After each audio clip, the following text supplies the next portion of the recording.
They've asked me just to give you guys a little bit of brief of what we're doing inside Gaza. And I want to start off by saying thanks to my people inside Gaza. I really don't know how they do this. You know, every day they send the videos, you see the smiling faces, and you know there's intense pain. They keep the faces smiling to keep other people happy. I've lost 210 people inside Gaza, including the head of my office. So my teams have lost these 210 people, and they still continue working the way they do, with dedication, with every single day. Our projects have been multiple. I won't be able to cover everything. The one side is humanitarian aid. We do inside Gaza and outside Gaza. The second thing is this activism. We've created special concepts. If I can get some time, I'll mention that. And thirdly, bringing them to South Africa and working with the government. Inside Gaza, from the beginning, when we could take trucks in, we did it. At some point, we couldn't take trucks in anymore. It stopped. Commercial companies were allowed to bring aid in, very limited amount of aid, because they had to pay taxes, and Israel needed the taxes. So we bought items from those commercial companies and started taking it all over the way we could. Not much vehicles, you can't move around much. You get shot as you move around. Then, of course, companies, it's amazing what these people do. The pharmacist will go to his pharmacy and says, I've got this stock of medicine I found in the rubble. I got this stock. We would buy it off. 8 weeks ago, from inside, we managed to buy $70,000 worth of medicines, which is sent to various hospitals. And then, of course, as the pharmacists get the medicines, there are companies that have warehouses, that have supplies, that we can buy their food off. Then the Palestinians started becoming more resilient. They started fishing. So we bought the fish off from the Palestinians, but because there's no refrigeration, you need to cook it same time. So we would have a list of 50 or 100 people waiting a few meters away from where the fish comes to prevent them from getting shot or killed. And they would have a list, and the list changes every other day that people do fishing, so we gave them the fish. And then, besides farmers, the Palestinians themselves started growing crops in their own house or any land they found. So we would then buy the surplus crops off and pass it on to people. We have lists of people. And then those who were getting animals, we bought animals, cut it, and distributed it. In addition to that, we had a list. It's clinic in inverted commas. People move around, and we have a list of what medication they need. Whatever medication we can get individually is delivered to those people in those areas. But the clinics keep changing. Clinic is 10 a year. 2 days later, it's 10 B somewhere else because they have to keep moving around. In addition to that, we trained 100 allied healthcare workers, which we paid for.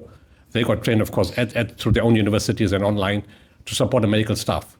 So the medical staff focus on the major things, and these guys do catch up or help or assist or go to the house to take care of aftercare. So the medical guys don't get exhausted. They are exhausted, obviously, but they take the burden off. The medical students or the allied students, occupational therapy, physiotherapy, and other students back up than the medical staff that are there.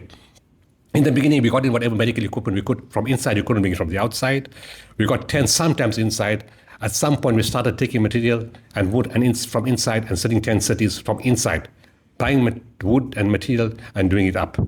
They bombed my 6-story women and childcare center. It's gone. They bombed our Kuza health center in Kuza. It's gone. They bombed all our desalination plants, all our trucks, the offices we had. I said they killed 210 of the family members of my staff and the head of my office. But we carried on putting new teams. We got 5 teams, 6 people each in different areas of Gaza. And of course, whenever we could buy the food and flour, we gave people clay ovens in which to bake their flour. It's not nutritious, but it fills your stomach. Under the circumstances, you're going to fill the stomach, nothing more you can do. And of course, the medical supplies we gave to individual homes. Then with solar panels, we fixed up 2 desalination plants and put solar panels, and we started distributing water, whichever way, donkey cart, where you get a vehicle, you can move it. So different camps, we could do the water distribution. We've got some degree of psychological support, but nothing major because most of the guys are dead and they're not there anymore. So you have play therapy, you keep the kids busy, you keep them entertained, they draw, you get a clown, you get some cartoon character, you dress up like him, and the kids kept busy in that way. Then we set up 4 schools or classrooms, 4 schools, 10 schools.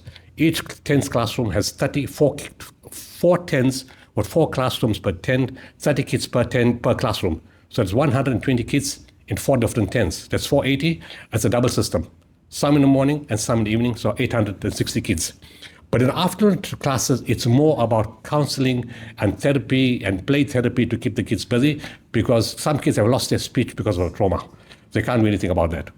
Then my wife, of course, she's a counseling psychologist. She's got an entire team. She works with the psychologists and psychiatrists from inside Gaza and from the West Bank, and they try to support those psychologists to give them support, not to see the patients, but to give the psychologists the support.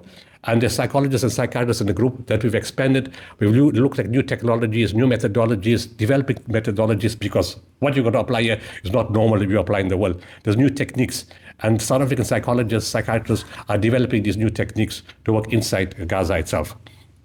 Outside Gaza, we're the only organization in the world right now allowed access to Sinai. No agency in the world is allowed access to Sinai. We've got 4,000 Palestinians we're looking after in Sinai. We've got preschools, and we're looking after the Egyptian people who have been also thrown out in Sinai. So because of that, because we're looking after that, the military and the police look the other way. They don't interfere with us. We look after the Egyptians, we look after Palestinians. We've got ECDs, all the teachers are Palestinian, the kids are Egyptian and Palestinian. The homes that they've been given and the buildings they've given, we've upgraded it, put in furniture, put in mattresses, put in cupboards, put in hygiene support, put in food parcels, and we've given them support completely on the Sinai side. In Egypt itself, there's 200 families that we're looking after. We're looking after students. We're paying for their studies of different areas. And of course, we've got 150 patients, like inside Gaza, that require the medication. We give medication to them one-on-one. Initially, the Egyptian government was dead against supporting Palestinian families inside Gaza. My guys were very smart. They kept on speaking to them and eventually told them, it's costing your government money to look after the Palestinian people. Can we do this?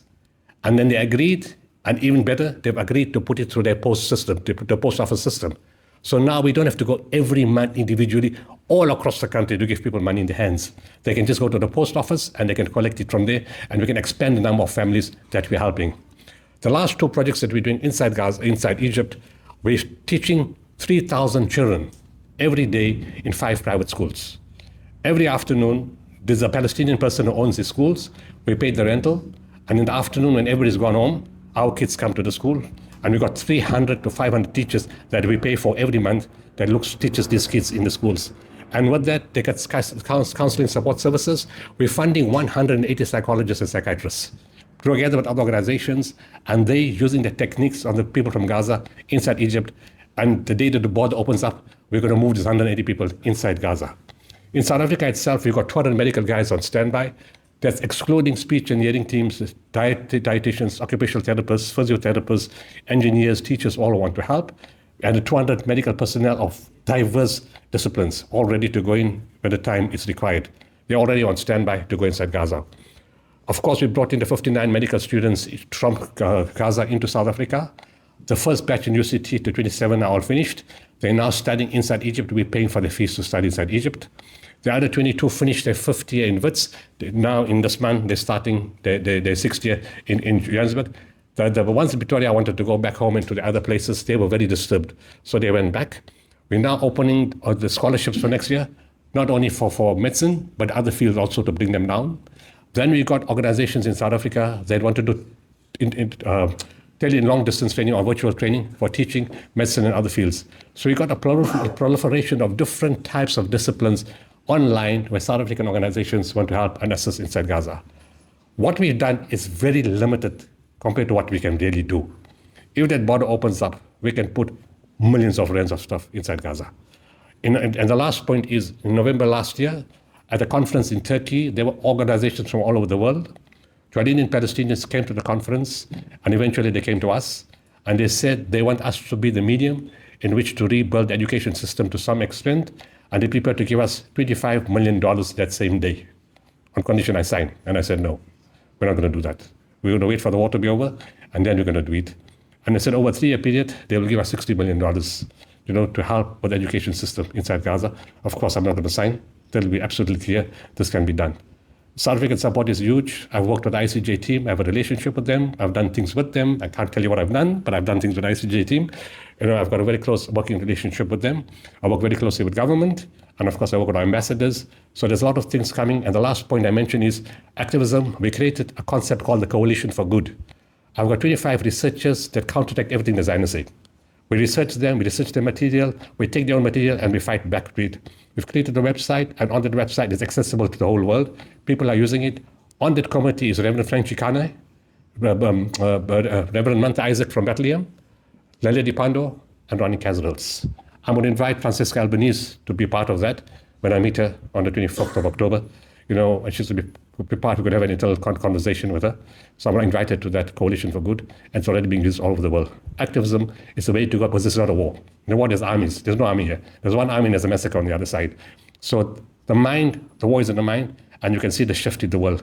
And we have to continue the shift in the world, and that way, this is the end of Israel. Blank statement, this is the end of Israel, not the end of Gaza. This is the beginning of a new Gaza. They will be free. Thank you.